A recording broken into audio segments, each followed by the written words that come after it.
Okay, here we go. Here we go. I want to. It'd be nice. I mean, there's a possibility. Maybe we could have some work time today too. So we'll see how this goes. Okay, so let's see here, Sam. First things first. Let's look at this a couple ways. Let's look at this in terms of. We kind of talked about reviewed the concepts behind this, but let's see if we can organize our thinking a little bit on these problems now, so they, we get through them a little faster and a little more efficiently. So we're starting with this function up here, right? Okay, so Sam, is this function going to be? Can you tell me is the graph of this going to be 1 to many, many to 1, or 1 to 1? Oh, you weren't here yesterday. That's right. Yeah.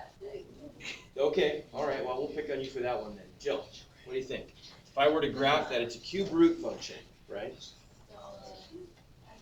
I mean, it's a cube function. Sorry, it's a cubic function. Wouldn't it be like many x's to like 1?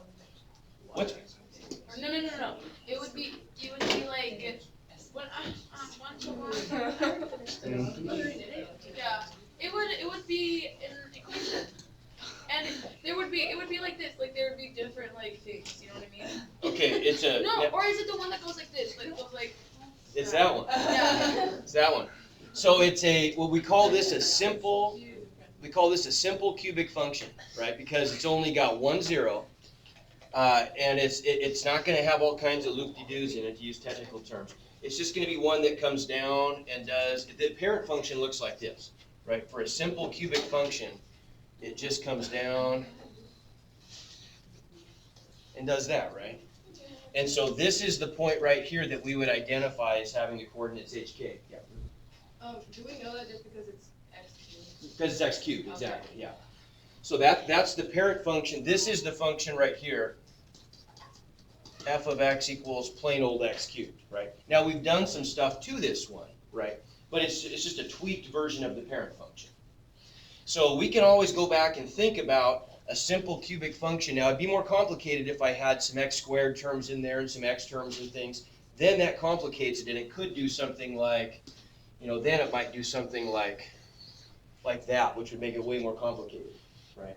And then, that would be a topic for a different day. But if we're doing just simple cubic functions, come on now, there we go. Simple cubic functions like this, they're always going to be essentially this shape. So let's just think about it in terms of its parent shape like this, and then we can always move it around and stretch it and reflect it and do things like that later. Is that function 1 to 1, 1 to many, or many to 1? It's 1 to 1. Good. How come? Good. You're right. Because it passes the vertical line test. Passes the vertical line test everywhere, and not only the vertical line test, to be 1 to 1, what else does it have to pass? Horizontal line test. Good. Think what that means. 1 to 1 function means 1x to 1y, right? That's what we mean when we say stuff like that, right? 1x to 1y. For every x, there's exactly 1y. So if the parent function is 1 to 1, what does that tell you about its inverse? It's also 1 to 1. Yeah, good. And so we could say, before we even go anywhere, what are the answers going to be for 2 and 3? Yeah, it can be all reals, right? Any way it wants you to say that. Interval notation, we'd have to say x is greater than negative infinity, it would be like this, wouldn't it? It would be, right? Using inequalities, it would be, but whichever way it asks for it, that's the answer, yes. Wait, so I can keep every At the beginning of the year. Okay. Yeah, it's been a while, yeah. So we reviewed, you missed yesterday, we kind of reviewed some of the concepts yesterday. Yep. What if the A values? Say it again. What if the A values? Okay, what would that, so now let's just briefly review, because this is going to come up today more or later. What if A is negative? What does that do to our function? Flips it over what? The x-axis, good, yeah. And then we could also, we could translate it around, and we could stretch it vertically or compress it vertically or stretch it horizontally or compress it. We can do lots of stuff, And right? how would it be if it was flipped up to go to Y? Okay, how do you do that? Remember, how do we reflect over the y-axis? We're going to make the x part of the function negative, the input variable, right? And we'll go through all that stuff in just a little bit. We're gonna look at some questions like that, where specifically it says, okay, if you want to make this function do this stuff, what's it gonna look like? If you want to make these transformations. So then what's the first step up here? What would we do for the first step? Just quick review, people that weren't here yesterday. Okay, switch x and y. Good, so we write it, if we want to kind of use our recipe, we'd write it in terms of y.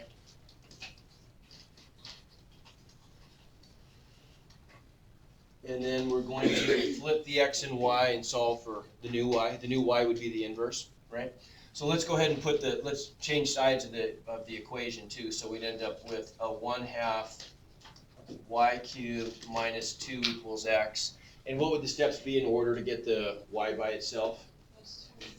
Add 2, multiply by 2, cube root. And we say multiply by 2, we mean the whole side, right?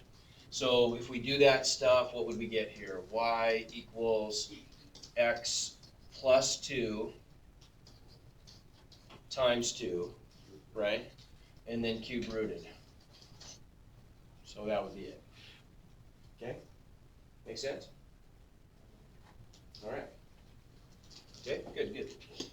All right, what about something like that? What's the parent function this time? Okay, it's an x squared. And we know what a parent function x squared looks like, right? That's just a simple parabola. And so is a simple parabola going to be, I'll let me draw it so you can stare at it. That's something to look at here. Oops.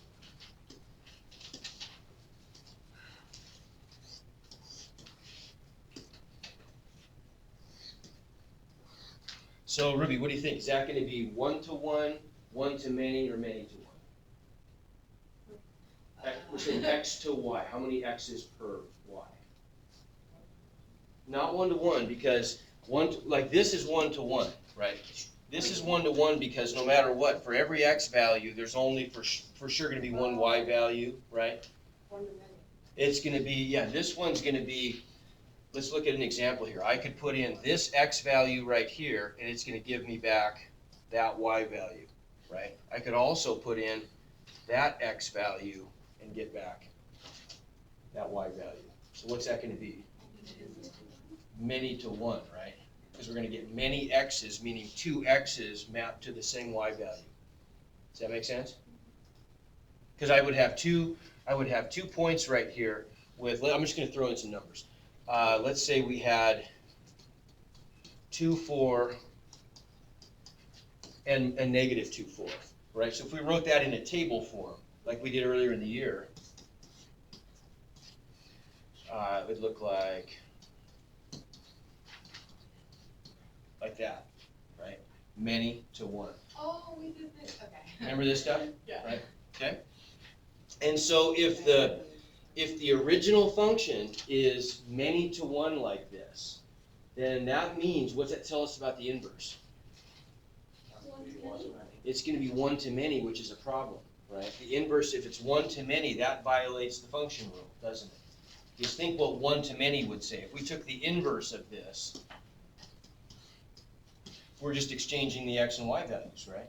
So then we'd have an x value of 4 that maps to two different y values, and that's a non-function then, right? Because just think about the only rule for a function. For every input, there is exactly one output, right? And so that would violate the vertical line test. And so that's why when we deal with a function like this, we've got to restrict the domain of the original function to make it 1 to 1, right? So which part would we keep from our function then? Because it's got to pass the horizontal line test too, doesn't it? This one passes the vertical line test, so it's a function, right? But it fails the horizontal line test, so its inverse is not. So we've got to restrict the domain of our original function so that it passes both tests, so it becomes a 1 to 1 function. Does anyone got an idea? We would just take only the values. We're gonna do, what's going to be the point that's going to divide the part that we keep and the part we don't keep? What do we call that point? The vertex, good. So here's the vertex, right? We're gonna take everything to the right of the vertex. So this is the part we're gonna keep. And this is the part we're gonna get rid of. We agree? Okay, does that make sense? Now when I reflect it, what's that gonna look like? Well, if I reflect this over the line, oh, shit.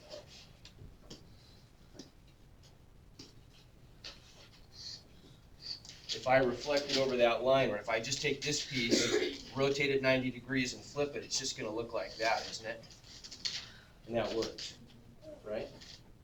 Everybody see that? Okay? All right, so then if we go back to our original function now, ours wasn't, it was a little more complicated. What did we do to this? What are the values for this function of everything? Let's do, what's A, H, and K for that guy? 1/4 is A. So what's that mean? Real quick, just review, not that it's really important to this problem, but what's that mean about the function of A equals 1/4? What's that doing to our parent function? Shrinking it, what direction? Vertically or horizontally? Vertically. Shrinking it vertically by a factor of 1/4, right? So it's only going to be 1/4 as tall as it previously was. What's H? 0. Good. How come? Explain. Matthew, explain. X is being subtracted by nothing. Okay, good. Nothing is being subtracted from x inside the function, right? Inside the square, nothing is being subtracted. Everybody see that? Okay, so h is 0. If h were a number, what does h do again? Okay, good. It tells us how far we're translating horizontally, so a positive value of h. And h is the number being subtracted, right? So the value of h tells us how far to the right we go. So x minus 3 would mean we're going to the right by 3, right? And I know you guys know this, just as it's been a while. And then what's the value of k? 5/3, okay. So we'd have to maybe tweak our function just a little bit, right? Well, we would do it, it doesn't have to be anything fancy, but if we were to graph our function then, a is positive also, so it's opening up, right? That's really all we care about. It's positive and it's opening up. We don't care about what the value of A is for this problem necessarily. But what are the coordinates of the vertex then? 0, 5/3. Good. And so if we're going to keep just the part to the right of the vertex, what's that going to be? Say it again. No. 0 to infinity, right? Good. We're going to take all the values starting at x equals 0 and then going to the right. Okay, so the domain of our function is going to be, I'm just going to write, I'll write them both in interval notation. It's going to look like that, isn't it? Okay. What's the range of our function going to be? If it's opening up, and the vertex has a y value of 5/3, what's the range going to be? Okay, good, so 5/3, so all values greater than or equal to 5/3, right? So the range becomes, good? Okay, why is that important to the inverse? How are those related to the domain and range of the inverse, in other words? Opposites, yeah. This is going to be, for the inverse, this is going to be the range, and that's going to be the domain, right? See what I'm saying? Thank you, sir. So we never even had to, before we even started to think about doing problem 1 here, right? Actually finding what the inverse is going to be, we already know the answers to 2 and 3. What's the answer to 2? What's the domain of the inverse?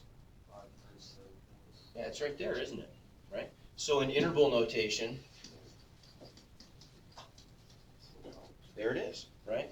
What's the domain of f of x? Yeah, I should have done that. Forgot my bracket there, my parentheses there, right? So it's going to look like it's an inequality x is greater than or equal to 0 and less than infinity, right? Does that make sense? We haven't even touched problem 1 yet. Okay, so now we finally could do that. What about part 1?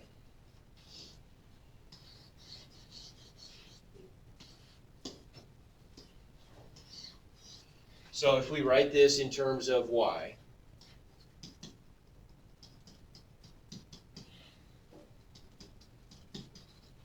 switch x and y, right? So we get 1/4 y squared plus 5/3 equals x. So what's first step? Subtract 5/3. Subtract 5/3. Now what? Good, multiply by the reciprocal, right? So multiply by 4, so that's the whole thing, right? And then finally, Square root. square root, okay. And I normally would have a plus or minus square root, but which one are we gonna keep? The plus. So we can just erase, oh, that's kind of a big eraser. Just erase that guy right there, and that's our answer, right? Yes? Would you want us to try to simplify it farther, like still get the 4 out? I mean, it'd probably be best to take that 4 out, yeah. I don't, on these, I didn't really want to focus on that part of it, so I don't think I really, I don't remember, I don't think I did a lot of, I don't think I specified that in Moodle. But yeah, you would, that's a good point. If 4 is gonna be the number that's being distributed, what's the square root of 4? 2. So we could write this more compactly as 2 times the square root of x minus 5/3. That would be a better answer. So you wouldn't want us to like multiply the 4 to the x and then the. Well, no, this should be better, wouldn't it? Because now we've got the square root of 4 times the square root of hand. But if it was like 3, then you'd want us. to- Then, yeah, Okay. then probably distribute it, yeah. Does it matter which way we put it? No, I don't think it does. I don't think it does. I mean, do you see though that that would really be kind of a better way to do it? You want, if it's convenient to get some stuff out of the square root, it makes it look better inside, so, yeah. Okay, good. All right, so what about this then? So this leads us into something that's gonna be almost, I mean, this is, you guys could do this right now, but I just wanna point out why this works maybe. So based on the conversation we just had, this gives us another shortcut, right? Now I want you to put something really important here though. This only works in the case where we're trying to find the real solutions, right? So we're trying to find the zeros, the real zeros of a function. We don't have to, how would we have done this like 2 days ago? We would have probably simplified this, written it in the form. I could have divided everything by 2, and then I would have gotten 2x to the 4th minus 4. So I actually could have said x to the 4th minus 2 equals 0. And how would I deal with that? Two-term polynomial. Isolate x. Okay, but that's what we're gonna do now. But up until now, we would have dealt with this as a difference of maybe squares, right? Does that make sense? So we could have written this as something like x squared minus, well, this one, I wouldn't have given you one quite that hard. It would have been more something like x to the 4th minus 16 or something like that. What if we had one like this? Okay, this is where maybe our past approach to this would have been a little bit weird, right? If we wrote this as a difference of squares, so let's do that. This would have looked like something squared minus something squared. Well, the first something's pretty straightforward and easy. That's just an x squared. But what squared is 2? Square root of 2, right? And then that would have broken down into x squared minus the square root of 2 times x squared plus the square root of 2. And if we're only looking for the real solutions, that one's going to give us nothing, right? Agreed? And this one right here we could have solved, right? Directly. This one we would have said, because this was a module 3 thing, right? When we had a single x, we just isolated it, right? So we could have said then x squared minus the square root of 2 equals 0. X squared equals the square root of 2. So now what? Square root. Square root. So I'd get x equals plus or minus the square root of the square root of 2. Well, what is that? the square root of the square root of 2. That's an awkward way of writing it. If we wrote those as rational exponents, the square root of 2, or the square root of x, what a square root function in general corresponds to what power? Square. To 1/2, right? 1/2. So we could have written this as plus or minus x, or 2 to the 1/2 to the 1/2, right? 1/4. Right, because I've got square root of 2 is 2 to the 1/2, right? All taken, all square rooted means all taken to the 1/2, right? We'll have an easier way in a second to do this. Are you following me on this? Okay, and so then what would that be? If I take a power to a power, and what is 1/4? Just a 4th root, right? So there is an easier way. How could we have done this much, much more easily? Just isolate x, right? We always said from the beginning of the year, remember I said if you can point to a single x, you can isolate it, right? Okay, so we could, up here instead, have just done this. We could have just added 10 to the other side and got 4x to the 4th equals 8. Divide by 4, x to the 4th equals 2. And that's an even power of x, and so I'd have to take an even root. I undo x to the 4th with a 4th root, right? But what's our extension of the rule? If I square root both sides of an equation, I need to add a plus or minus. It's really not just for square roots, it's for even roots. Yeah, it's for even roots. And the reason being, we can kind of connect the dots a little bit here now. If we go back and look at these pictures that we drew, this is basically the shape of all odd power functions, isn't it? X cubed, x to the 5th, x to the 7th, all look essentially that way. Changes the exact, as they get higher powers, they get a little more squared off, but same idea, right? They're all 1 to 1. If I look at even functions, simple even functions, power functions, x squared, x to the 4th, x to the 6th, they all essentially look like this. They're all many to 1, right? And so they all get that plus or minus nature, right? So all we have to do then on this problem, it's real simple.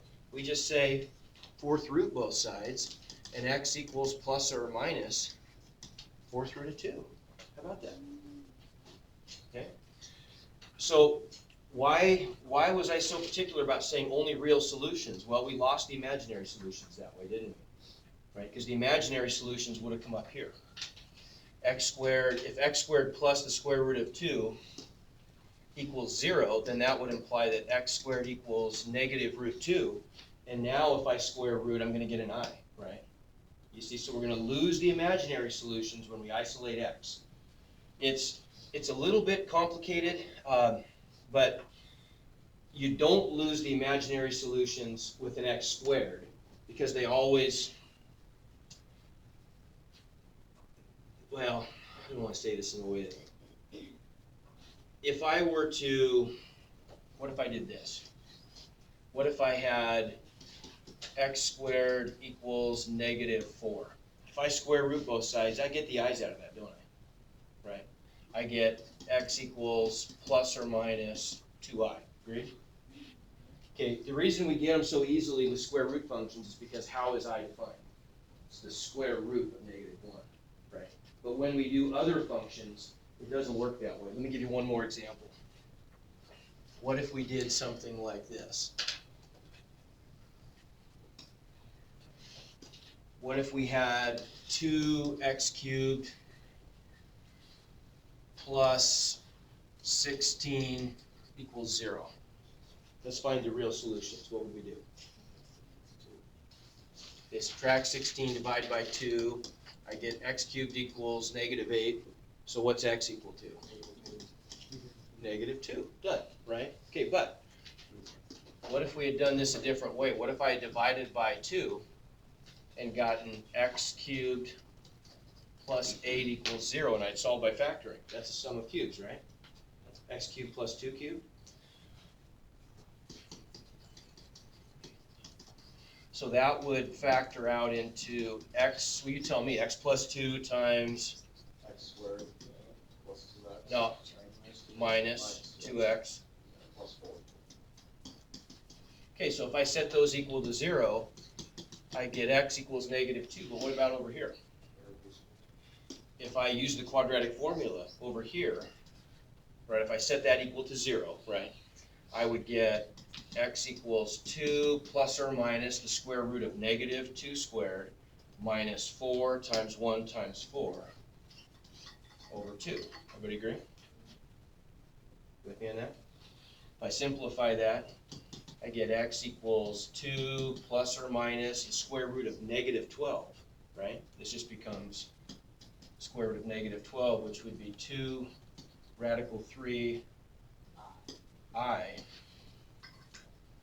all over 2, which if I want to, I could simplify to 1 plus or minus the square root of 3i. I lost those though, didn't I? Right? If I solve this by factoring, I got all 3 complex zeros, right? But if I just solve by isolating, all I got was the -2. But a lot of the time, that's all we want to do is find real zeros. So when you want to find real zeros, what's the easiest way to do a problem like this? Just isolate x, right? Does that make sense? Okay? All right. Oh, what did I do? I never know. Okay, what about this? So we're given a parent function, right? This time the parent function is a square root function. I was going to wait till the end of, there's a few more problems to get to this, but what's that look like? Because you know now, you essentially know we've done this. If we go back and we think about this graph right here, right, where we started with x squared, and we restricted the domain to make it 1 to 1, and we took its inverse, the graph is a reflection over the line y equals x, well, what did we get? The red graph is the graph that we got, right? That's the inverse of the invertible part of the original function x squared. So that is just the square root of x, isn't it? Right? So that's the parent function, right? If we want to look at a problem like this, we're starting with this graph.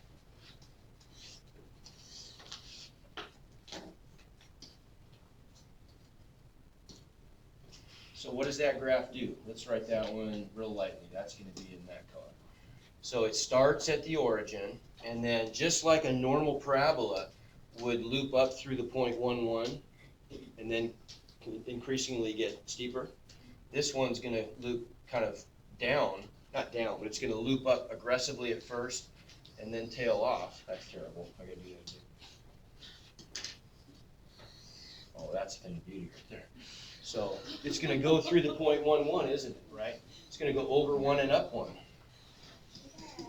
Okay? So that's our parent function, right? So now if we want to do this stuff to it, what's this going to be? In order for g of x to vertically compress f of x by a factor of 1/5, reflect over the x-axis, translate 4 units right and 3 units up. We're going to take this thing and do lots of stuff to it, right? But we don't even need to look at the graph necessarily. We're just going to write this in terms of our parent function. And all the transformations we did earlier in the year look pretty much the same. Let's go ahead and put phones away. I feel like I'm losing some here. So how would we've done this for absolute value functions, for cubic functions, for quadratic functions. Now we'll just throw in a square root function. How would I write like a template for all the transformations using the square root of x? So I'm going to transform this into, let's say, g of x. And what am I going to, how could I show all those tweaks of the original parent function? Where does the vertical stretch or compression come in? A, that goes out front, right?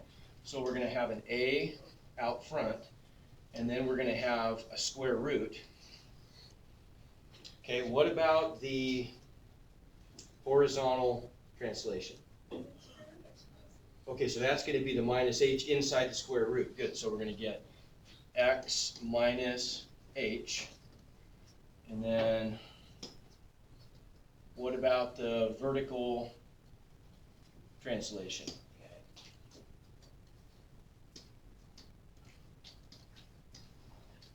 And if we really want to be particular, let's go ahead and throw in the horizontal compression and stretch also. Do you remember that one? We didn't deal with that one as much. Where does that go? In front of the x. And remember, that was weird. That was the reciprocal of b. So we have to put this in parentheses, and then we'd have a 1 over b. And b is, just like a determines the amount of the horizontal stretch, let's say. Really, that's all I have to think about it. A is 4, it's stretching it by 4. If A is 1/4, it's stretching it by 1/4. Or what's happening? Compressing it, right? Same thing for B. If B is 5, that's a horizontal stretch of 5. If B is 1/4, then that's a horizontal compression. But B is the denominator, so it makes it weird, right? Right, so it's always, whatever number you see there, you have to take the reciprocal to find B. Okay, so there's our template. Let's just do this stuff to it. If we're going to vertically compress by a factor of 1/5, what's that doing? Which of those parameters is that affecting? A. So that's A. Good. Reflecting f of x over the x-axis, what's that do? Makes it negative. So it's going to be, we're going to get a negative 1/5, right? Translating 4 units right, what's that? H. So what's that going to be? H is equal to, well, oh no, sorry, you're right, 4. I was thinking it said left, yep. And then 3 units up. So what's our final answer look like then? G of x equals negative 1/5 square root x minus h, so x minus 4 Plus 3. plus 3. He got it, right? No big deal, okay? And that's the hardest one I think we have. Well, maybe one that would be a little harder. What about this? We'll do this one for a cube root. So the parent function for cube root is going to look like what? Parent function for, just real quick while we're at it here.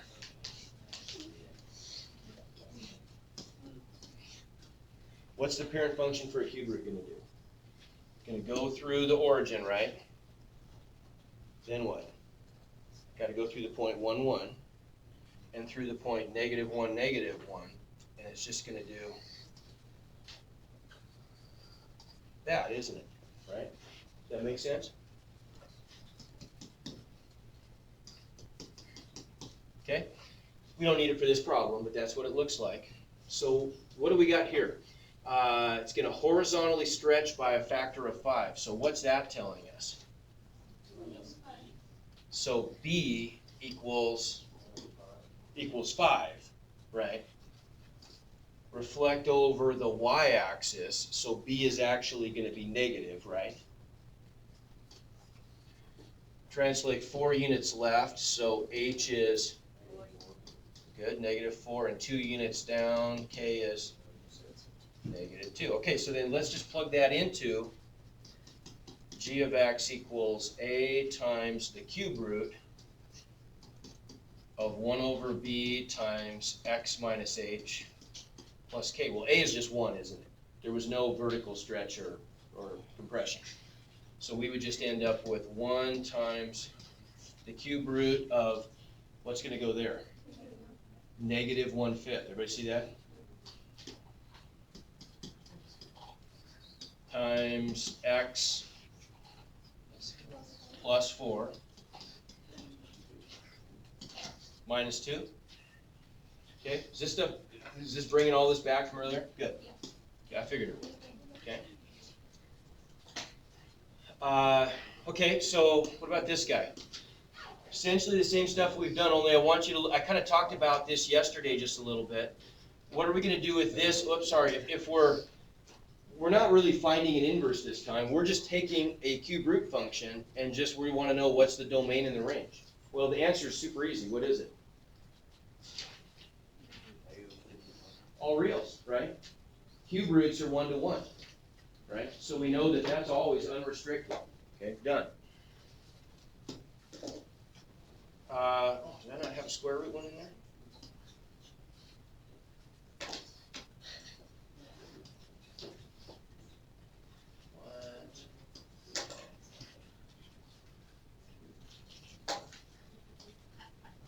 Oh, that's all right, I guess.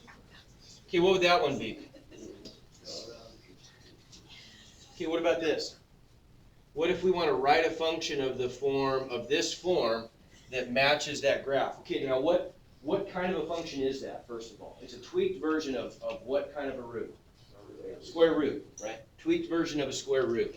The square root would normally do this. It would normally start right there and go through the point 1, 1 and do something like that maybe, right? What's going on here? So tell me the values of parameters that you see up here. We're going to try to write it in this form. So we have to identify A, H, and K. This is kind of a good one. This will force you to think about this in an important way. What's H?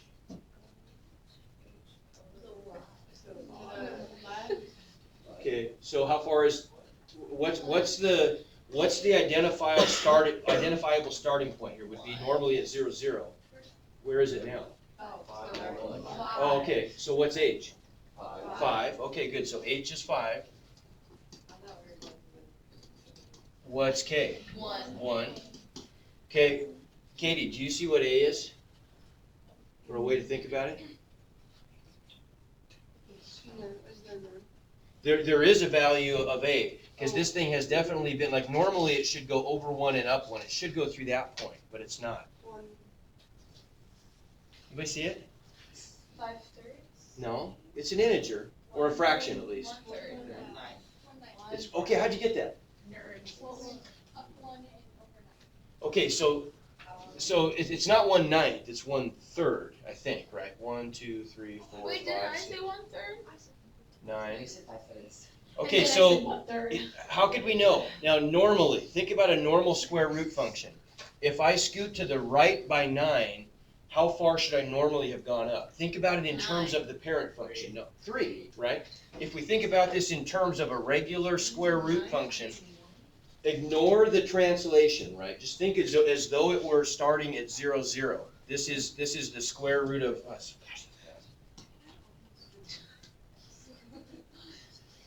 But that's a thing of beauty right there. Okay, so this is f of x equals the square root of x. So normally if I were to go over 1, the square root of 1 is 1, right? So this would be the point 1, 1. If I go over 9, the square root of 9 is 3. So I should normally go up 3. How far have I gone up here? I went over 9 and I've gone up 1. Because I'm starting at the y value of 1. See what I'm saying? So I've only gone up what fraction of how far I would normally expect to go up? 1/3. So A is 1/3. You see? Okay?